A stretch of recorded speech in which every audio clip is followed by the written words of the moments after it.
రాష్ట్రం అభివృద్ధికి నిరంతర కృషి చేసిన నేత, ప్రజల కష్టాలను తీర్చేందుకు ప్రతిక్షణం తాపత్రయపడిన నాయకుడు, ప్రపంచ దేశాల్లో తెలుగు వారికి ప్రత్యేక గుర్తింపు తెచ్చిన ఐటీ మాస్టర్. ఇలా చెప్పుకుంటూ పోతే ఆయనకు చాలా బిరుదులే ఉన్నాయి. ఆయన ఎవరో కాదు, తెలుగుదేశం అధినేత చంద్రబాబు నాయుడు. ఏపీలో ఎన్నికల షెడ్యూల్ విడుదలకు సమయం దగ్గర పడుతున్న వేళ ఏపీ ప్రజలతో పాటు ఏపీతో సంబంధం కలిగిన ప్రతి ఒక్కరూ చంద్రబాబు నాయుడు జపం చేస్తున్నారు. ఇన్నాళ్ళు జగన్మోహన్ రెడ్డిని వెనుకేసుకొచ్చిన పలువురు వైసీపీ నేతలు సైతం ఈసారి ఏపీకి చంద్రబాబే ముఖ్యమంత్రి కావాలంటూ కోరుకుంటున్నారు. కొందరైతే చంద్రబాబును ఇన్నాళ్ళు విమర్శించినందుకు పశ్చాత్తాపడుతున్నారు. దీనంతటికీ కారణం ఏపీ అభివృద్ధికి 5 ఏళ్లు చంద్రబాబు నాయుడు చేసిన కృషితో పాటు ప్రస్తుతం 4.5 కాలంలో జగన్మోహన్ రెడ్డి అరాచక పాలన. 2014 నుంచి 19 వరకు ఏపీలో సందడి వాతావరణం ఉండేది. రాష్ట్రాన్ని అన్ని రంగాల్లో అభివృద్ధి చేసి దేశంలోని అగ్రస్థానంలో నిలిపేందుకు చంద్రబాబు చేసిన కృషి అంతా ఇంత కాదు. రోజుకు 18 గంటల పాటు అనుక్షణం రాష్ట్ర అభివృద్ధి కోసం బాబు పనిచేశారు.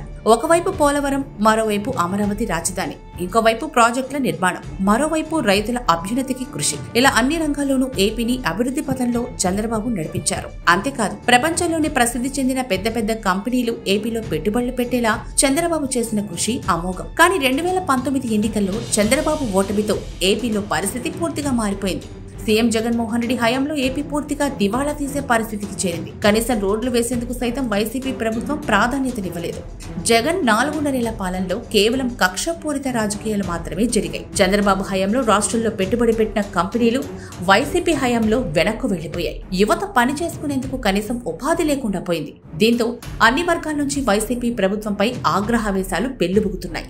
ఈసారి చంద్రబాబు నాయుడు ముఖ్యమంత్రి కాకుంటే రాష్ట్రం పరిస్థితి మరింత దిగజారిపోతుంది అన్న ఆవేదనను ఏపీ ప్రజలు వ్యక్తం చేస్తున్నారు. ఇన్నాళ్ళు జగన్ కు అండగా నిలుస్తూ సోషల్ మీడియాలో చంద్రబాబును విమర్శించిన వైసీపీ సానుభూతి పరులు సైతం వచ్చే ఎన్నికల్లో చంద్రబాబు మళ్లీ సీఎంగా బాధ్యతలు స్వీకరించాలని కోరుకుంటున్నారు. ఈ క్రమంలోనే సోషల్ మీడియాలోని పలు ప్లాట్ఫామ్ల ద్వారా పలువురు వైసీపీ సానుభూతి పరులు ఇన్నాళ్లు చంద్రబాబును విమర్శించినందుకు గాను పశ్చాత్తాపం వ్యక్తం చేస్తున్నారు. అదే విషయాన్ని సోషల్ మీడియాలో పోస్టు చేస్తున్నారు. పలువురు వైసీపీని వీడి తెలుగుదేశంలో చేరుతున్నారు. ఇలా రాష్ట్ర వ్యాప్తంగా అన్ని వర్గాల ప్రజలు చంద్రబాబు జపం చేస్తున్నారు. తాజాగా సోషల్ మీడియాలో ఓ వైసీపీ సానుభూతి పరుడు పెట్టిన పోస్టు వైరల్ అయింది.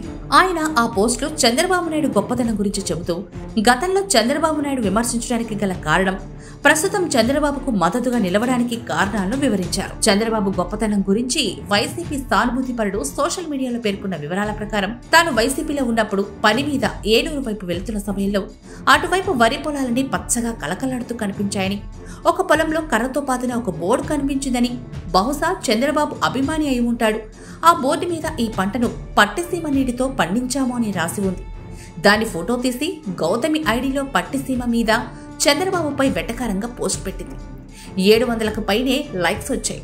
ఈ 5 ఏళ్లలో జగన్ కట్టిన ప్రాజెక్ట్ ఒక్కటి కూడా లేకపోగా ఉన్న ప్రాజెక్టులతో పాటు వాటి గేట్లు కూడా కొట్టుకుపోతుంటే చంద్రబాబు గొప్పతనం, ఆయన కట్టిన పట్టిసీమ గొప్పతనం ఏంటో బాగా తెలిసొచ్చింది. చంద్రబాబు పాలనలో ప్రతి ఇంటికి మరుగుదొడ్డి కట్టిన రాష్ట్రాల్లో ఏపీ ప్రథమ స్థానంలో ఉందని న్యూస్ వచ్చింది. ప్రతి ఇంటికి మరుగుదొడ్లు కట్టే పనిలో భాగంగా చంద్రబాబు ఒక బాత్రూమ్ దగ్గర దిగిన ఫోటోను తాను ట్రోల్ చేసిన తీరు తెలుసుకుంటే చాలా బాధ కలుగుతోందని సదరు వ్యక్తి ఆవేదన వ్యక్తం చేశారు, పశ్చాత్తాపడ్డారు.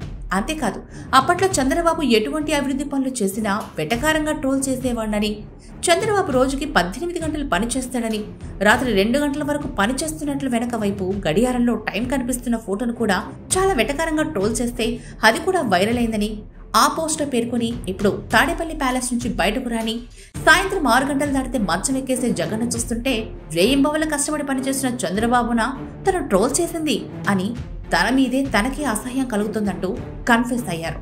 మళ్ళీ చంద్రబాబు ఎప్పుడు సీఎం అవుతారా? సీఎం అయిన తర్వాత ఆయన చేసిన అభివృద్ధి గురించి గొప్పగా ప్రచారం చేసి గతంలో నేను చేసిన తప్పులు సరిదిద్దుకోవాలని ఆత్రంగా ఎదురు చూస్తున్నారంటూ ఆ పోస్టులో పేర్కొన్నారు. తెలుగుదేశం విజయం సాధిస్తే తనకేమో పదవులు వస్తాయన్న కోరిక తనలో ఇసుమంతైనా లేదని, తాను తెలుగుదేశం పార్టీలో చేరడానికి గతంలో తాను చేసిన తప్పులు సరిదిద్దుకోవాలన్న బలమైన ఆకాంక్షే కారణమని విస్పష్టంగా పేర్కొన్నారు. ప్రాణాలకు తెగించైనా సరే చంద్రబాబు విజయం కోసం పనిచేయాలని బలంగా ఫిక్స్ అయ్యారు. అందుకే తెలుగుదేశం పార్టీలో చేరనని పేర్కొన్నారు. అందుకే కేసులు పెట్టి లోపల వేసినా కూడా జైల్లో వేయకముందే కంటే కూడా వేసిన తర్వాతనే మరింత కసిగా పనిచేస్తున్నాను అటు సోషల్ మీడియాలో పోస్టు పెట్టి చంద్రబాబుపై ప్రశంసల వర్షం కురిపిస్తూ జగన్ పాలనపై విమర్శలు చేశారు. ఇలా ఒక్కరిద్దరు కాదు, ఏపీలోని అన్ని వర్గాల ప్రజలు జగన్ వ్యతిరేక పాలనపై విసిగిపోయారు. గతంలో జగన్ కోసం పనిచేసిన వారు కూడా విభజిత ఆంధ్రప్రదేశ్ అభివృద్ధి కోసం చంద్రబాబు పడిన తపనను, చేసిన మంచిని గుర్తు చేసుకుంటూ మళ్లీ నువ్వే రావాలి బాబు అంటూ తెలుగుదేశం విజయం కోసం తప్పిస్తున్నారు. అందుకోసం నిస్వార్థంగా పనిచేసేందుకు సమాయత్తమవుతున్నారు.